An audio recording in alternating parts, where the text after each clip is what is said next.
जय हिंद दोस्तों, आपका स्वागत है मेरे वीडियो में। तो दोस्तों, हमारा एग्ज़ाम आने वाला है डीआरडीओ का, हम आईटीआई ट्रेड से जिसने भी ये फील किया था। तो दोस्तों, सबसे पहली बात है कि परीक्षा हमारी बहुत नज़दीक है और हमें पढ़ाई करते रहनी चाहिए। जो भी हम पढ़ रहे हैं उसे रिवाइज़ करते रहिए। तो दोस्तों की सबसे पहली बात है कि हम जो पढ़ रहे हैं सही पढ़ रहे हैं या नहीं पढ़ रहे हैं, और पढ़ने के बाद हम इसके बाद कहाँ से पढ़ें और ज़्यादा से ज़्यादा कहाँ से पढ़ सकते हैं, हम इसे देखेंगे। तो सबसे पहले दोस्तों, हमें पढ़ना है तो हमें सबसे पहले सिलेबस के अकॉर्डिंग ही पढ़ाई करनी है। तो जैसे आईटीआई ट्रेड से जो जो भी फ़िल किया है, क्योंकि आपको पता होगा कि जो भी डिप्लोमा से फ़िल किया था उनका एग्ज़ाम चल रहा है, ठीक है।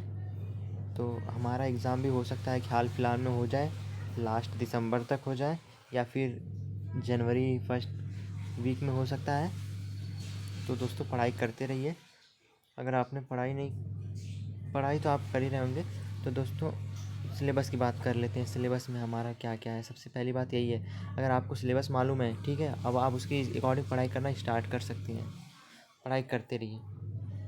कुछ मुख्य बिंदु हैं, जैसे मैं बताना चाहूँगा कि आपका जो जो भी एग्ज़ाम होगा उसमें आपका सीबीटी एग्ज़ाम है, और इसे दो दो पार्ट में बांटा गया है, ठीक है। और टियर 1 होगा आपका, फिर टियर 2 होगा जिसमें आपका ट्रेड टेस्ट होगा। ये क्वालिफाइंग नेचर है, ठीक है। तो हमें सबसे ज़्यादा से ज़्यादा ध्यान देना है हमारे टियर 1 पे, जो कि है हमारा कंप्यूटर बेस्ड टेस्ट रहेगा, ठीक है। तो इसमें पता रहना चाहिए कि हमें 2 सेक्शन रहेंगे, सेक्शन ए और सेक्शन बी, ठीक है। तो सेक्शन ए में कितने मार्क्स के क्वेश्चन आएंगे? 40 मार्क्स के क्वेश्चन आएंगे, ठीक है।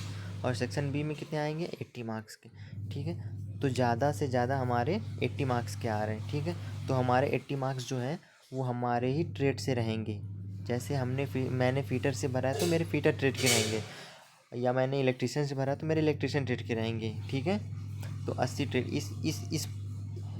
इस सेक्शन को हमें पूरा एकदम अच्छी तरीके से कर लेना है, क्योंकि यही सिलेक्शन हमें हमारे जॉब के करीब ले जाएगा, और यही हमें हमारे जॉब के दूर भी ले जा सकता है। तो इसके लिए हमें 80 क्वेश्चन पर ध्यान देना है। फिर उसके बाद आया हमारा 40 क्वेश्चन, और ये सेक्शन भी जितना 80 क्वेश्चन सेक्शन बी इम्पॉर्टेंट है, उतना ही सेक्शन ए भी इम्पॉर्टेंट है। आप इसमें देखेंगे कि सेक्शन ए में क्या क्या आएंगे। मैथ आएंगे, ठीक है, रीजनिंग आएंगे, जीके आएंगे, और ये बेसिक इंग्लिश आएंगे, ठीक है। इन चारों सेक्शन को आपको करना है।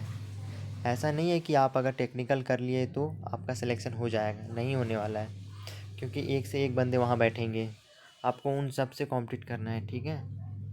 तो ये तो बात आपको पता चल गई, और अच्छे से तैयारी करते रहिए। और दूसरी बात कि यहाँ क्वालिफाइंग नेचर है, ट्रेड टेस्ट है, ठीक है। इसे भी आप ध्यान मत दीजिए, पहले आप सीबीटी 1 क्लियर कीजिए, उसके बाद आपको ट्रेड टेस्ट पे ध्यान देना है, ठीक है।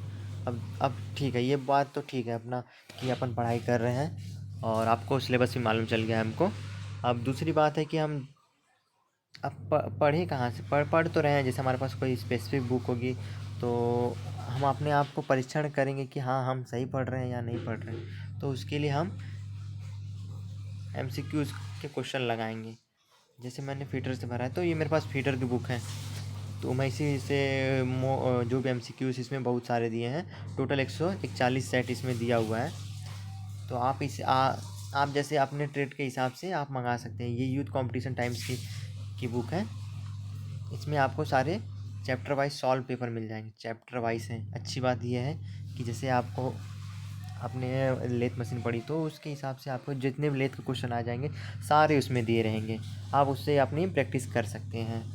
वैसे ही आपके हर ट्रेड से मतलब रहेंगे, जो जो भी आपके चैप्टर हर ट्रेड चैप्टर से रहेंगे, आप यहाँ प्रैक्टिस अच्छी तरीके से कर सकते हैं। और एग्ज़ाम में आए हुए सारे क्वेश्चन है, इसमें डीआरडीओ के दिए हुए क्वेश्चन भी है। डीआरडीओ है, डीएमआरसी है, इसरो है, टेक्निकल है, और ट्रेडमैन, बार्क, डीआरडीओ, सेल, भेल, एनटीपीसी, पीएसयू, सारे इसमें दिए हुए हैं। तो इस बुक को आप चाहें तो आप परचेज़ कर सकते हैं, और मैं लिंक डिस्क्रिप्शन में दे दूँगा।